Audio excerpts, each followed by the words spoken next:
যুবক মানুষ ইসলাম কবুল করেছেন।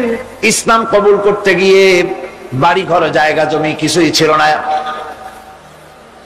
ছোট্ট অবস্থায় বাবা মারা গেছে, চাচার ঘরে লালিত পালিত হচ্ছিলেন। এরপরে রাসূলের প্রতি ঈমান আনবেন, চাচার ভয়তে পারেন না। হুজুর হিজরত করলেন। আব্দুল্লাহ তার নাম ছিল, আব্দুল উজ্জা। তিনি চলে গেলেন চাচার কাছে। চাচা গো, মুহাম্মদ সাল্লাল্লাহু আলাইহি ওয়াসাল্লাম আল্লাহর নবী, ব্যাপারে তোমার মত কি? তিনি বলেন, আমারও তো তাই মনে হয়। যদি তাই মনে হয় তার উপর ঈমান আনবেন কিনা? চাচা বলে, না, কখনো ঈমান আনবো না। ভাতিজা বলতেছেন, চাচাজি, বছরের পর বছর ধরে অপেক্ষা করতেছিলাম, আমি আপনার অধীনে আছি বলে ইসলাম কবুল করতে পারি নাই। আমার ইচ্ছা ছিল আপনি আগে করবেন, তারপরে আপনাকে দেখা দেখি আমি করব। কিন্তু আপনি যখন ইসলাম কবুল করলেন না, আর করবেন না বলে যখন ঘোষণা দিলেন, আপনাকে উপস্থিত রেখে আমি ঘোষণা দিলাম, লা ইলাহা ইল্লাল্লাহু মুহাম্মাদুর রাসূলুল্লাহ। চাচা বলছে, ভাতিজা, এর পরিণাম জানো? কয় না, জানি না। এর পরিণাম হচ্ছে তুমি আমার বাড়িতে থাকো, আমার বাড়ি ছাড়তে হবে। বললেন, রাজি আছি। উট ছাগল ভেড়া ঘোড়া যা দিছি ছাড়তে হবে। বলছে, রাজি আছে।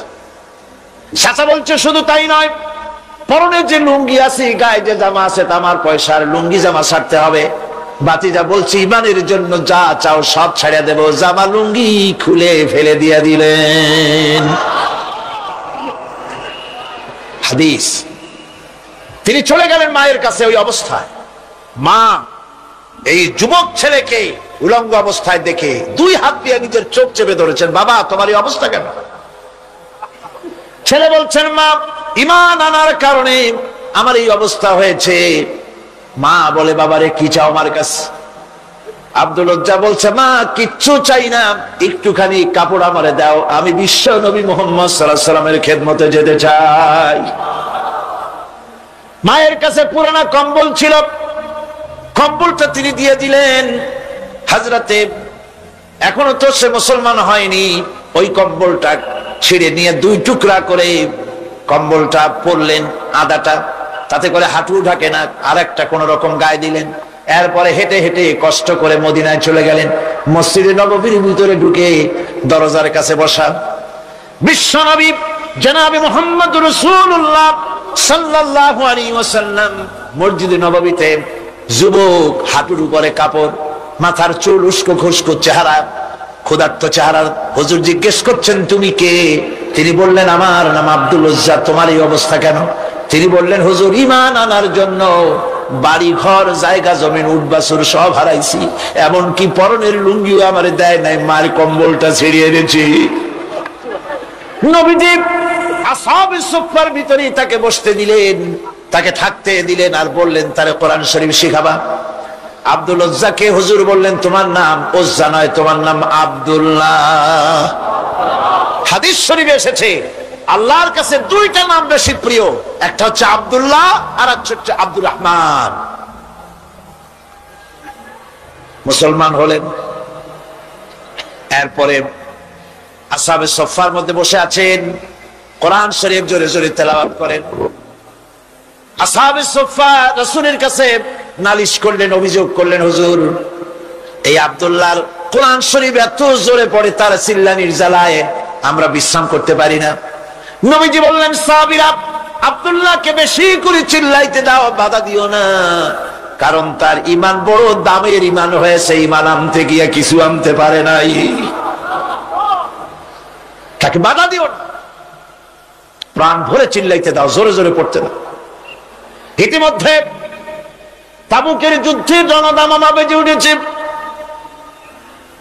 রোমান সৈন্যরা হুজুরের সঙ্গে যুদ্ধ করবে, জিহাদ করবে, ইসলামকে পরাজিত করার জন্য তারা আক্রমণের প্রস্তুতি নিল। নবীজি রোমানদের সঙ্গে লড়াই হবে বলে সাহাবায়ে কিরামদের কাছে সাহায্য চাইলেন, যার কাছে যা আছে অস্ত্রপাতি জমা করো, টাকা দাও, পয়সা দাও। সবাই মিলে দিতে লাগলেন। দিতে দিতে মহিলারা গলার হার, নাকের ফুল, কানের দুল হুজুরের সামনে স্তূপ হয়ে গেছে, টাকা কড়ি সোনা দানা সব শুদ্ধ। হুজুর বলছেন, সাহাবীরা সবাই তো সব জিনিস দিলে, আমার আবু বকর রে দেখি না কেন? হযরত আবু বকর রাদিয়াল্লাহু তাআলা আনহু একটা পিলারের আড়ালে দাঁড়ানো ছিলেন। হুজুরের ডাক শুনে তিনি আসলেন, হাতে ছোট্ট একটা থলি, চোখে পানি। থলিটা হুজুরের হাতে তুলে দিলেন। হুজুর থলি ছাড়লেন, দেখা গেল কয়েকটা দিরহাম আর কয়েক কেজি গম, আর কিছু নাই। হুজুর তাকালেন, দেখছেন আবু বকর রাদিয়াল্লাহু তাআলা আনহুর চোখের পানিতে দাড়ি ভিজে ভিজে পড়তেছে। হুজুর বললেন, আমার সাহাবীরা, আজ তোমরা সকলে মিলে যে দান করেছো, সেই দানের তুলনায় আবু বকর যে দান করেছে আল্লাহ রাব্বুল আলামিনের কাছে তা বেশি মূল্য হয়েছে। মনের মধ্যে অনেকের প্রশ্ন জাগলো, কেমন করে তা হলো? আমরা এত এত দিলাম। হুজুর জিজ্ঞেস করলেন, ও সাহাবী, তুমি কত দিয়েছো? বাড়ি কত আছে? তিনি বললেন, এত দিছি, এত আছে। তুমি কত দিয়েছো? কত রেখে এসেছো? প্রত্যেকে এরকম বলল। হযরতে ওসমান, হযরতে ওমর, হযরতে আলী রিদওয়ানুল্লাহ তাআলা আলাইহিম আজমাইন, তারাও বললেন, অর্ধেক এনেছি, অর্ধেক থুয়ে আসছি, 2 ভাগ এনেছি, 1 ভাগ রেখে আসছি। সব শেষে নবীজি হযরত আবু বকর রাদিয়াল্লাহু তাআলা আনহুকে প্রশ্ন করলেন, আবু বকর, তুমি কি এনেছো আর বাড়ি কি রেখে এসেছো? হযরত আবু বকর বলেন, ইয়া রাসূলুল্লাহ, ইয়া হাবিবাল্লাহ, আমার বাড়িতে জাগতিক সম্পদ বলতে যা বুঝায় সবটুকু এনে নবীজির কদম মোবারকে দান করে দিয়েছি। আবু বকরের ঘরে এখন আল্লাহ আর তার রাসূল ছাড়া কোনো জিনিস বাকি নাই, যা ছিল সব এনেছি। হুজুর জিহাদে রওনা হলেন 30,000 সৈন্য সাথে, 30 সহস্র সৈন্য নিয়ে নবীজি তাবুকের দিকে চললেন। পথের মধ্যে হযরতে আব্দুল্লাহ এসে হুজুরের সামনে দাঁড়ায় গেছেন। আব্দুল্লাহ এসে বলেন, ইয়া রাসূলুল্লাহ, একটু দাঁড়ান। এই জিহাদে মেয়ে লোক পুরুষেরা সাহাবীরা সবাই প্রাণ ভরে দান করলো, কিন্তু আমি এমন এক বান্দা, আল্লাহর কিছুই দিতে পারলাম না। আমার তো দেওয়ার মতো কিছুই নাই হুজুর, আমার দেওয়ার মতো কিছুই নাই। তবে আমি আপনার কাছে দোয়া চাই, আপনি দোয়া করুন, আমি যেন এই যুদ্ধে, এই জিহাদের ময়দানে আমি যেন শহীদ হতে পারি। নবীজি বললেন, একটু বাকল নিয়ে আসো গাছের। একটা গাছের বাকল আনা হলো। এই বাকলটা হুজুর নিজ হাতে আব্দুল্লাহর হাতে বাঁধা দিলেন, আর বললেন, রব্বুল আলামিন, আমি আব্দুল্লাহর রক্ত কাফিরদের জন্য হারাম করে দিলাম। হযরত তাবুকের ময়দানে হুজুর চলে গেলেন। কয়েকদিন পরে খবর আসলো হুজুরের কাছে, আব্দুল্লাহ কয়েকদিন জ্বর ভোগ করে আব্দুল্লাহ মারা গিয়েছেন। হুজুর বললেন, তার জানাজার ব্যবস্থা করো, কাফন দাফনের ব্যবস্থা করো। ব্যবস্থা হয়ে গেল। রাতের বেলায় দাফন হবে। একজন লোক কবরের কাছে দাঁড়ায় টিম টিম করে একটা আলো নিয়ে দাঁড়ায় আছে, আর একজন লোক কবরের ভিতরে নেমেছেন। 2 ব্যক্তি লাশ 2 হাতে উঁচু করে নিয়ে আসতেছেন কবরের কাছে। যিনি কবরের ভিতরে দাঁড়ানো, তিনি বলতেছেন, লাশ বহন করে তোমরা যে 2 জন আনতেছো, লাশের সাথে খবরদার বেয়াদবি করো না, তোমাদের ভাইয়ের সঙ্গে আদব করো। এই বলে কবরের ভিতরে যিনি দাঁড়িয়েছিলেন, তিনি লাশটারে ধরলেন। কবরের ভিতরে দাঁড়িয়ে যিনি লাশ ধরেছেন, লাশকে কবরে শোয়াই দিয়েছেন, তিনি আর কেউ নন, তিনি বিশ্ব নবী মুহাম্মদুর রাসূলুল্লাহ। নিজের হাতে হযরত আব্দুল্লাহকে শোয়াই দিলেন। লাশ বহন করে যে 2 জন আনলেন, তার একজন হলেন হযরত আবু বকর, আর একজন হযরত ওমর রাদিয়াল্লাহু তাআলা আনহুমা। আর আলো নিয়ে যিনি দাঁড়িয়েছেন, টিম টিম করে জ্বলতেছেন, তিনি হযরত বেলাল। কবরের ভিতরে হযরত আব্দুল্লাহকে শুইয়ে দিয়ে উপরে মাটি দিয়ে নবীজি কবরের 2 দিকে হাত দিয়া আল্লাহ রাব্বুল আলামিনের দরবারে ফরিয়াদ তুললেন, রব্বুল আলামিন, আমি আজকে সন্ধ্যা পর্যন্ত এই আব্দুল্লাহর প্রতি রাজি ছিলাম, খুশি ছিলাম। আল্লাহ গো, তুমি আব্দুল্লাহর প্রতি রাজি হয়ে যাও। হযরত ইবনে মাসউদ রাদিয়াল্লাহু তাআলা আনহু পাশে দাঁড়ানো ছিলেন।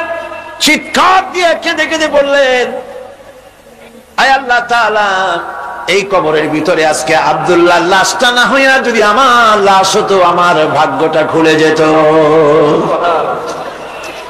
শহীদের মর্যাদা আল্লাহ পাকের কাছে সব থেকে বেশি। এই শহীদের পথ, নিয়ামত প্রাপ্তদের পথ। যারা নিয়ামত পেয়েছে পৃথিবীতে, নবীজিন, সিদ্দিকিন, শুহাদা, এরাই হচ্ছেন নিয়ামত প্রাপ্ত। আল্লাহর রাস্তায় জীবন দেওয়ায় যে মজা, পৃথিবীতে আর কোনো কিছুতে সেই মজা নাই। হযরত ওমর রাদিয়াল্লাহু তাআলা আনহু দোয়া করতেন, আল্লাহুম্মা রযুকনি শাহাদাতান ফি সাবিলিক ওয়াজআল মাউতি ফি বালাদি রাসূলিক। আয় আল্লাহ, তুমি আমাকে শাহাদাতের মওত আমাকে দান করো। শাহাদাতের তামান্না প্রত্যেকটি মুসলমানের ভেতরে থাকতে হবে। শহীদ হওয়া যাবে ইসলামের জন্য। সময় হয়তো আসতে পারে, হয়তো এমন সময় আসতে পারে যখন কোরআনের মর্যাদাকে টিকে রাখার জন্য, সুন্নতে নববীকে টিকে রাখার জন্য জান দেওয়া লাগতে পারে। তখন কি আপনারা জীবন দিতে পারবেন? কোন অবস্থাতেই ইসলামী আদর্শের বিরুদ্ধাচরণ করেনি তারাই হচ্ছেন সালেহীন। ইসলামের আদর্শ ছাড়ে নাই, পরিত্যাগ করে নাই, জীবনের সবকিছুর বিনিময় এটাকে আঁকড়ে ধরে থেকেছেন। ইসলামী আদর্শের পরিপন্থী কিচ্ছু করেন নাই। এরা হচ্ছেন সালেহীন। কোন আলহামদুলিল্লাহ। আল্লাহর অনুগ্রহ প্রাপ্ত কয় শ্রেণী? 4 শ্রেণী। নবীজিন, সিদ্দিকিন, শুহাদা, সালেহীন, এই 4 শ্রেণীর লোকেরাই হচ্ছে নিয়ামত। আমরা বলেছি সিরাতাল্লাযীনা আন'আমতা আলাইহিম গায়রিল মাগদুবি আলাইহিম ওয়ালাদ-দাল্লিন। নিয়ামত প্রাপ্তদের পথ চাই, অনুগ্রহ প্রাপ্তদের পথ, আর অভিশপ্ত পথভ্রষ্টদের পথ আমরা চাই না। আমরা পরিহার করে চলবো। এটা একটু ওয়াদা বটে। আল্লাহ রাব্বুল আলামিন বলেন, শোনো কারণ কি? وَضُرِبَتْ عَلَيْهِمُ الْمَسْكَنَةُ ذَلِكَ بِأَنَّهُمْ كَانُوا يَكْفُرُونَ بِآيَاتِ اللَّهِ وَيَقْتُلُونَ الْأَنبِيَاءَ بِغَيْرِ حَقٍّ ذَلِكَ بِمَا عَصَوْا وَكَانُوا يَعْتَدُونَ। তাদের উপর দারিদ্র এবং অসহায়তার অভিশাপ বর্ষিত হয়েছে। এর কারণ হলো তারা আল্লাহ পাকের আয়াতকে অস্বীকার করেছে, তারা অকারণে আল্লাহর নবীদেরকে হত্যা করেছে এবং প্রত্যেকটি ব্যাপারে আল্লাহর শরীয়তের সীমা লঙ্ঘন করেছে। যুরিবাত আলাইহিমুল যিল্লাতু ওয়াল মাসকানা ওয়া বাউ বিগাদাবিন মিনাল্লাহ। আল্লাহ পাক বলেছেন, চিরকাল ইহুদিরা অভিশপ্ত, তাদের কোন আবাসস্থল হবে না, সারা জীবন ঘুরে বেড়াবে। আপনারা বলবেন, কই ঘুরে বেড়ায় না তো, তাদের তো জায়গা হইছে জেরুজালেমে, ইসরায়েলে, সেখানে তারা জায়গা করে নিয়েছে। তাহলে এটা কেমন হলো?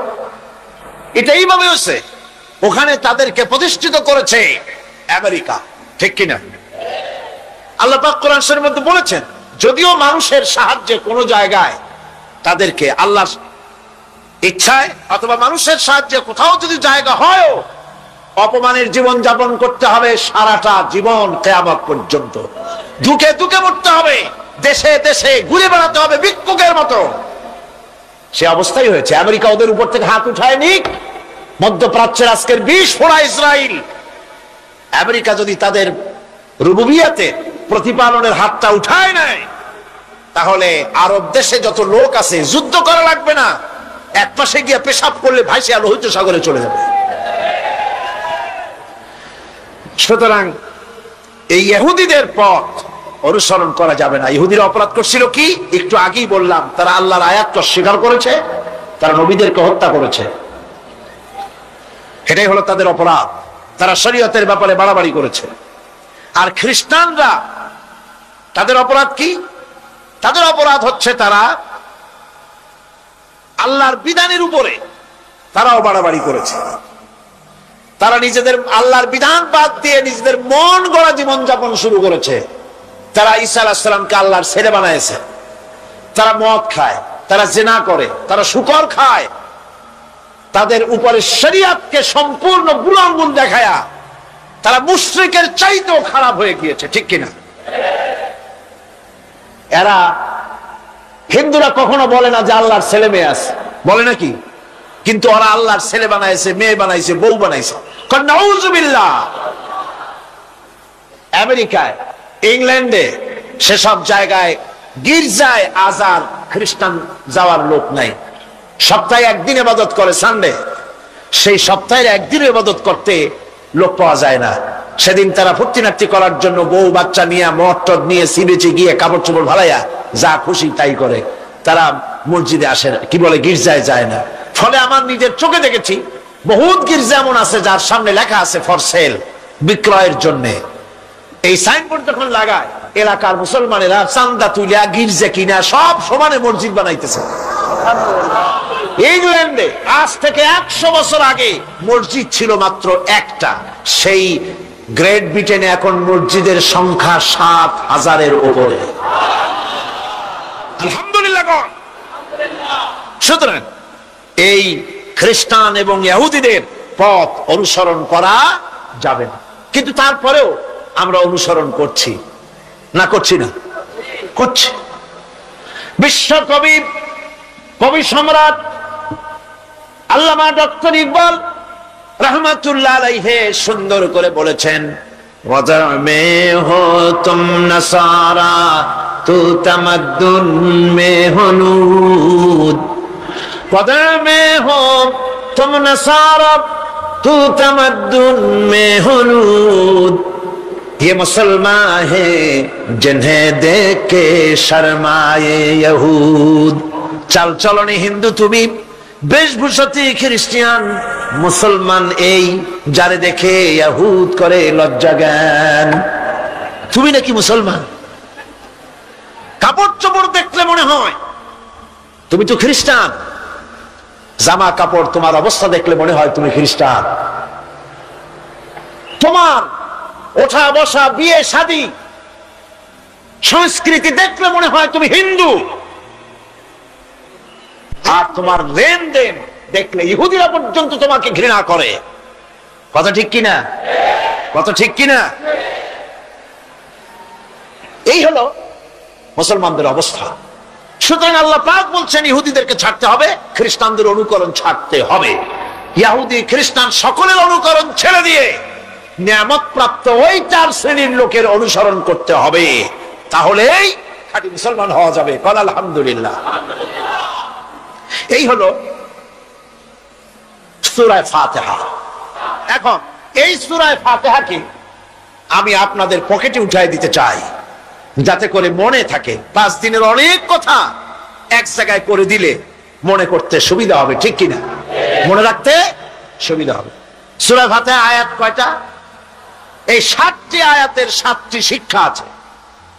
সূরা ফাতিহার শিক্ষা 1, সকল প্রশংসা কেবলমাত্র হাদিস শরীফে এসেছে, ইদা মুদিহাল ফাসিকু ইহতাজ্জাতিল আরশ। যখন কোন ফাসিকের প্রশংসা করা হয়, যে ব্যক্তি নামাজ পড়ে না, রোজা করে না, দিন মানে না, ঈমান নাই, চরিত্র নাই, এমন লোককে যখন প্রশংসা করা হয়, আল্লাহ পাকের আরশ গোসায় থরথর করে কাঁপতে থাকে। সুতরাং সমস্ত প্রশংসা হবে কার? পার্লামেন্টে যখন বাজেট বক্তৃতা হলো, বাজেটের উপরে 39 ঘন্টা আলোচনার সুযোগ এলো। আমি দেখলাম প্রত্যেকেই আলোচনার সময় বলছেন, আমি স্মরণ করছি সহস্র বছরের অমুক, শ্রেষ্ঠ অমুক, আমার নেতা অমুক, এভাবে বলছে। প্রত্যেকেই দাঁড়িয়ে বলছে আমি স্মরণ করি অমুক আর তমুক। আমি খুব চিন্তায় পড়ে গেলাম, আহারে, পৃথিবীর 2য় বৃহত্তম মুসলিম দেশ, আমার আল্লাহর নাম উঠছে না। আমি সময় পেলাম 25 মিনিট। তথ্য মন্ত্রণালয়ের কলিজা তো পুঁটি মাছের মতো বড়, সেই জন্য আমার বক্তব্য তারা দেয় নাই। ওই 25 মিনিটে আমি যে আলোচনা করেছি, আমি প্রথম দাঁড়ায়া আমার তৃপ্তি, মনে হয় এই রকমের তৃপ্তি আমার কখনো নিকট বর্তমানে কোনদিন হয়েছে কিনা আল্লাহ জানে। ওই দিন আমি যা তৃপ্তি পেয়েছি, আমি দাঁড়িয়ে বললাম নাহমাদু নুসাল্লি আলা হামদু সানা কুইয়া তারপরে বললাম আমি স্মরণ করছি হৃদয়ের সবটুকু আবেগ উজাড় করে, জীবনের সব শ্রদ্ধা একত্রিত করে আমি স্মরণ করছি। যখন বলছি দেখি দুই দিকের মানুষ হতচকিত হয়েছে, কার নাম কই? আমি বললাম আমি স্মরণ করছি বিশাল ওই আকাশের মালিক, বিস্তীর্ণ এই জমিনের মালিক, কুল কায়নাতের মালিক আমার আল্লাহ রাব্বুল আলামিনকে স্মরণ করছি। সুতরাং আমি দারুণ তৃপ্তি পেয়েছি। আপনাদেরকেও বলি, প্রশংসা হবে কেবলমাত্র আল্লাহ পাকের। প্রশংসা কার? আর প্রশংসা হবে বিশ্ব নবী জনাব মুহাম্মদ রাসূলুল্লাহ সাল্লাল্লাহু আলাইহি ওয়াসাল্লাম। চিৎকার মেরে সারা জীবন আল্লাহ এবং রাসূলের প্রশংসা করতেই থাকবো ইনশাআল্লাহ। আমাদের করতে হবে, মুসলমানদের তাই। আর প্রশংসা করব যারা আমার রাসূলের, আল্লাহর হুকুম মানে আর আমার রাসূলের অনুসরণ অনুকরণ যারা করে তারা আমাদের সম্মানের পাত্র, আলহামদুলিল্লাহ। 2, শেষ বিচারের একমাত্র মালিক হচ্ছেন আল্লাহ পাক। সূরা ফাতিহার দ্বিতীয় শিক্ষা। শেষ বিচারের দিন, ডে অফ জাজমেন্ট, শেষ বিচারের দিনের মালিককে?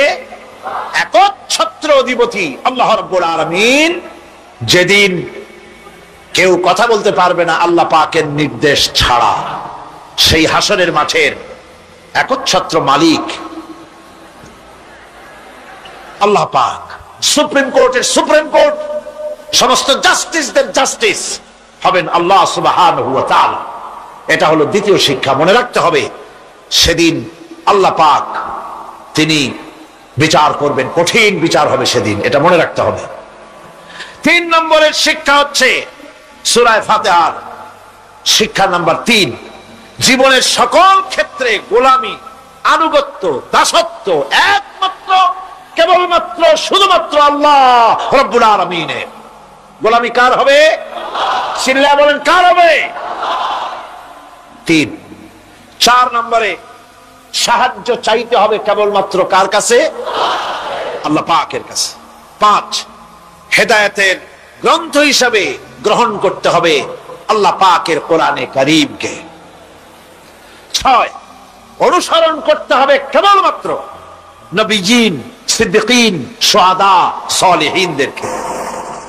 7, জীবনের সকল স্তর থেকে ইহুদি এবং নাসারাদের প্রভাব মুক্ত করতে হবে নিজের জীবনকে। ইহুদি, নাসারা, আল্লাহ বিরোধী যারা মুশরিক, নাস্তিক, মুরতাদ, এই সবগুলি থেকে নিজেকে মুক্ত করতে হবে। গোলামি হবে কেবলমাত্র আল্লাহ পাকের। আর এইভাবে 7টি আয়াতের 7টি শিক্ষা আপনাদের সামনে পেশ করলাম। আল্লাহ রাব্বুল আলামিন এগুলি যেন মানার তৌফিক আমাদের দেন, আমরা বলি আমিন। আর জোরে বলেন আমিন। আপনি বেশি করে ইস্তেগফার করুন, বেশি করে তাসবিহ পড়ুন। রাসূল করিম সাল্লাল্লাহু আলাইহি ওয়াসাল্লাম এই সূরা নাযিল হওয়ার পর, ইসলামের চূড়ান্ত বিজয়ের মুহূর্তে এই সূরা যখন নাযিল হলো, রাসূল করিম সাল্লাল্লাহু আলাইহি ওয়াসাল্লাম হাদিস শরীফে এসেছে সারাক্ষণ বেশিরভাগ পড়তেন সুবহানাকা আল্লাহুম্মা ওয়া বিহামদিকা নাস্তাগফিরুকা ওয়া নাতুবু ইলাইক। সুবহানাকা পড়েন, সুবহানাকা আল্লাহুম্মা ওয়া বিহামদিকা নাস্তাগফিরুকা ওয়া নাতুবু ইলাইক। রাসূল করিম সাল্লাল্লাহু আলাইহি ওয়াসাল্লামকে হযরত আয়েশা সিদ্দিকা রাদিয়াল্লাহু তাআলা আনহা জিজ্ঞেস করেছেন, হুজুর আপনি এখন এই দোয়াটা এত বেশি বেশি করতেছেন কেন? হুজুর বলেছেন, এটা আমাকে পড়তে বলা হয়েছে, আমাকে ইস্তেগফার করতে বলা হয়েছে, আমাকে তাসবিহ করতে বলা হয়েছে। অর্থাৎ বিজয়ে বিনয়ী হও, স্বাধীনতা দেন আল্লাহ, টিকায় রাখার মালিকও সে আল্লাহর প্রতি রুজু হতে হবে, মাথা নত করতে হবে। ঢোল বাজাইয়া জাতির স্বাধীনতা রক্ষা করা যাবে না। স্বাধীনতা রক্ষা করতে পারবে ইমানদার, সাহসী সরকার। ইমানদার হতে হবে, সাহসী হতে হবে। বন্ধুগণ, এরপরে আমি আরজ করতে চাই, আমি মোনাজাতের দিকে এগোচ্ছি। আমি বুঝতে পারছি মানুষের প্রচন্ড কষ্ট হচ্ছে, মা বোনদের, ভাইয়েদের। এরপরে যে কথাটি আমি বলতে চাই সেটা হলো, বাংলাদেশ হচ্ছে ইসলামের ঘাঁটি, ইসলামের দুর্জয় ঘাঁটি। আমাদের এই দেশে আল্লাহর দ্বীন কায়েম করতে হবে। জমিন আল্লাহ। আমি জিজ্ঞেস করতে চাই, এই লক্ষ লক্ষ জনতার কাছে জমিন কার?